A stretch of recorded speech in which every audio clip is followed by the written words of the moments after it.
नमक और प्लास्टिक, जी नहीं, वैसे तो सीधे तौर पर इन दोनों का कोई संबंध नहीं है, लेकिन हमारा ये वीडियो आखिर तक देखने के बाद आपको पता चलेगा कि आज इन दोनों का हमारे जीवन या कहें कि हमारे स्वास्थ्य से कितना गहरा संबंध है। नमक का स्वाद हमारे 5 बेसिक स्वादों यानी नमकीन, मीठा, तीखा, खट्टा और फीका में से एक होता है और नमक के बिना हमारा खाना पूरा नहीं होता, क्योंकि उसके बिना खाने का स्वाद नहीं आता। और प्लास्टिक, आज हमारे चारों तरफ प्लास्टिक ही प्लास्टिक फैला हुआ है। हम सभी जानते हैं कि आज प्लास्टिक प्रदूषण से हमारे महासागर भी अछूते नहीं हैं। कई अंतर्राष्ट्रीय शोधों में महासागरों के जल और समुद्री जानवरों में प्लास्टिक के सूक्ष्म कण पाए गए हैं। लेकिन क्या आप ये जानते हैं कि आज आमतौर पर जिस नमक से हमारे खाने में स्वाद आता है उसमें भी यही माइक्रोप्लास्टिक के कण पाए जाते हैं।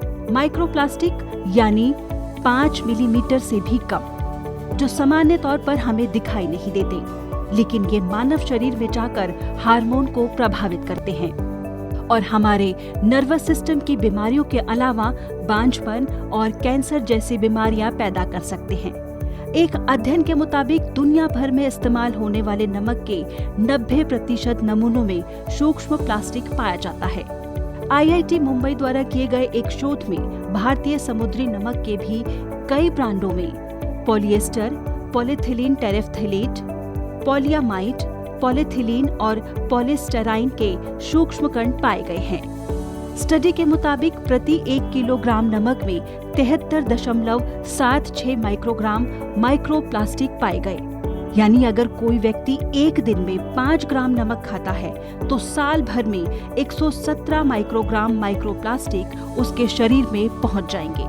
लेकिन अब राहत की बात यह है कि एक माइक्रोफिल्ट्रेशन प्रोसेस से समुद्री जल यानी सी वाटर से 99.3% तक सूक्ष्म प्लास्टिक के कणों को निकाला जा सकता है।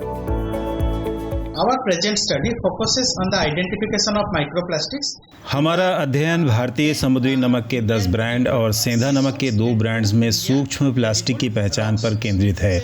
हमें रिफाइंड समुद्री नमक में प्रति किलोग्राम 400 से 900 और गैर रिफाइंड नमक में प्रति किलोग्राम 1900 से 2300 सूक्ष्म प्लास्टिक के कण मिले। 2300 भारत समुद्री नमक का तीसरा सबसे बड़ा उत्पादक है और नमक में ये प्लास्टिक कण समुद्री पानी में प्लास्टिक प्रदूषण के चलते आते हैं। असल में हॉलो फाइब्रिन मेम्ब्रेन का पहले से ही कई तरह के वाटर फिल्ट्रेशन में इस्तेमाल होता रहा है और अब IIT गुवाहाटी के रिसर्चर्स ने पहली बार समुद्री जल शोधन के लिए इसका इस्तेमाल करते हुए ये माइक्रो फिल्ट्रेशन सिस्टम बनाया है। और सबसे अहम बात ये कि घर में भी इसका इस्तेमाल करके हम नमक से हानिकारक तत्व निकाल सकते हैं। These fibers can be removed. इन कणों को हम इस्तेमाल के समय रसोई में भी अलग कर सकते हैं। इसके लिए हम नमक को कम पानी में घोल सकते हैं जो खारा पानी बन जाएगा और 0.01 mg छिद्र वाली सिरेमिक मेम्ब्रेन के माध्यम से इसे छानकर सूक्ष्म प्लास्टिक को हटा सकते हैं और वो गाढ़ा नमक का घोल खाना पकाने के लिए इस्तेमाल किया जा सकता है। The concentrated salt water can be used for cooking purpose. तो उम्मीद है कि आपको नमक से जुड़ी ये माइक्रो जानकारियाँ पसंद आई होंगी और आप इसे ज्यादा से ज्यादा लोगों के साथ शेयर करेंगे। ऐसी ही जानकारियों के लिए हमारे चैनल को सब्सक्राइब करें और शेयर जरूर करें। धन्यवाद।